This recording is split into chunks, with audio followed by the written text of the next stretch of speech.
ఇది గుర్తుందా?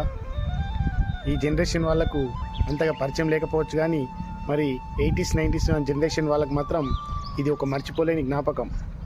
ఎందుకంటే ఆ రోజుల్లో నక్కర్లు వేసుకొని వీటి చుట్టూ చక్కర్లు కొడుతుండే వాళ్ళం. క్రికెట్ చూడాలన్నా, పాటలు వినాలన్నా, అలాగే వార్తలు వినాలన్నా ఈ యాంటెన్నానే అప్పుడు పెద్ద దిక్కు.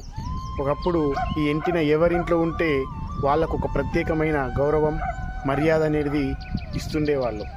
గాలి వచ్చినా, పిట్టవాలినా మరి సిగ్నల్స్ అనేది వెళ్ళిపోతుంటుండే. ఆ రోజుల్లో ప్రతి ఒక్కరు ఇంజనీరే. పైకి వెళ్ళి ఒకడు యాంటెన్నాను తిప్పితే కింద నుంచి ఒకడు వచ్చిందిరా అని చెప్పడానికి చేసే తంటాలే ఒక మధురమైన క్షణాలు. మరి వీటి కోసం చిన్నప్పుడు ఒక యుద్ధమే చేశామనుకోండి, మీలో దాగి ఉన్నటువంటి చిన్ననాటి జ్ఞాపకాలను మరి గుర్తు చేయడానికి ఒక చిన్న ప్రయత్నం మాత్రమే. Thank you.